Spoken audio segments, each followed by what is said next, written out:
Hello, good day to you.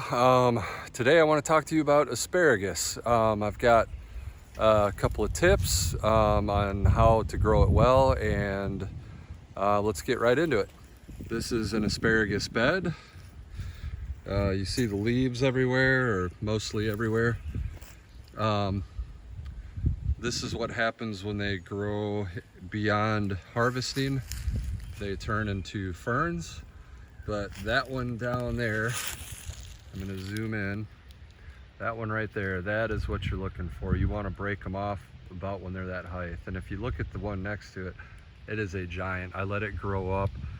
I took some vacation. I was out of town, so I wasn't able to harvest them. But yeah, that right there is a perfect size one, maybe 1 foot long.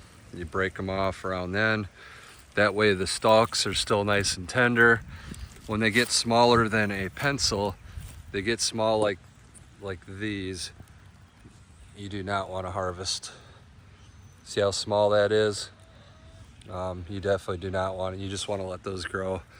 So these are mature crowns over here. The big ones that are bigger than my thumb around are mature crowns. The crown is the root ball, which kind of looks like a bunch of fingers underground. You want to bury those. You want to dig down about 6 inches and plant them in about 6 inches down, and they will cover them over. You don't want to harvest any asparagus the first year. The second year you only want to harvest maybe up to half of it, and anytime they get smaller like these are all new ones that I put in this year. I had a friend that gifted me a bunch. All these small ones, you just want to let them grow out because you want them to take that energy and put it back into the ground. Here's another one right here. Again, you can see it's like the size of a pencil. If this were a mature plant, you could harvest one when they're smaller, not at this height. There's a small one coming out of the ground right there. Yeah, when the head looks like that, when the head still looks like that, they're okay to harvest. And you see this one's nice and flexible. When they get longer and they start turning into a fern, even like this, you can see the head split up. It's not a single point anymore. It's got these outshoots instead of being a single one like that one. They start to get hard, and you don't really want to eat a hard, woody, it's kind of like eating a stick, I guess. So you definitely don't want to do that. So a couple of tips. Throughout the year, you want to keep them from having too much competition or weeds. You want to put leaves all over them. Cover the ground in leaves, especially in the fall over the winter. It really helps a lot. I have chickens over here, so a lot of times I'll take chicken waste over the winter, and I'll throw some manure on the bed. Does great for them. They're green leafy plants. They're going to do great with that. So that's one tip. The leaves, definitely every fall, make sure you load a bunch on there, and like I said, that's going to help with the weeds. Another tip is to put Epsom salts on the bed. I do it every winter, and I do it sometimes even. You can do it in the spring too. I've done it in the spring. I did this year. And I'll just take a little bit, not a crazy amount, but I'll just take some and spread it around a little bit loosely. The higher salt content I don't use table salt. I'd rather use Epsom salt because it has magnesium and some other minerals in it that are beneficial for the asparagus. Asparagus are slightly salt tolerant. So I want to use a salt that also gives some nutrients, and that's why I use them. That's why I use Epsom salts instead of table salt. But a higher salt content will generally kill off other plants. They're more or less tolerant to salt. Although you see I do have a few coming up here that I'm gonna have to clean out. So get rid of any of the competition, keep the weeds on it, which will keep the ground moist and soft. And encourage worms to come up in the bed, which is always good, and add Epsom salts. I've got a couple of varieties. There's Mary Washington, which can produce berries. Some people say it's slightly or less productive than Jersey, which is another strain.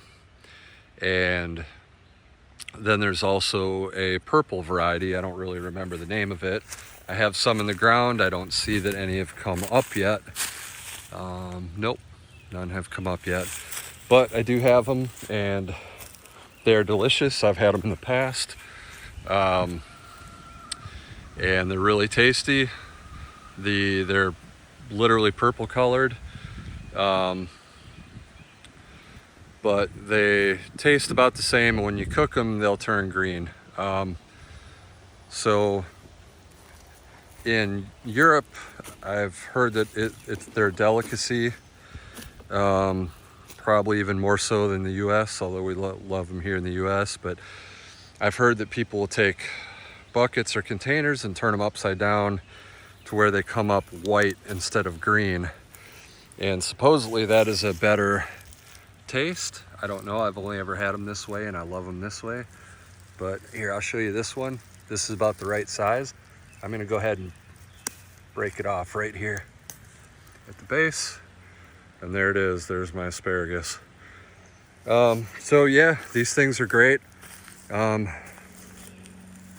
beauty of them is they're a perennial plant, and they will grow year after year after year, which is the only kind of plants that I like. I will grow annuals, which means they only grow each summer and then die for the winter. But guys, you can't beat growing a perennial plant. You put them in the ground, you do the work. After a couple of years, you just harvest and harvest. I've had asparagus beds that are 8-10 years old, and they just keep producing. And eventually you're supposed to split them up and split the roots if they get too compacted, but I've not really had that problem. I think if you don't get greedy, you harvest them maybe into the summer and then let them fern out like what I'm doing here. Let them fern out like that, and that's going to take the energy and put it back into the root, and they're going to be happier, and they're going to produce for years and years to come. If you get greedy and harvest too much, they'll get thinner and thinner until they're really small and thin like this. This one, like I said, is a new one, that's why. But if you over harvest them, they'll get thinner and thinner, and they won't do well. So, you know, just use common sense. They start getting smaller, start getting thinner, then leave them be and let them grow out to ferns. Let them put energy back in the soil. Guys, that's all I got for today. So have a great day. Take care. Bye.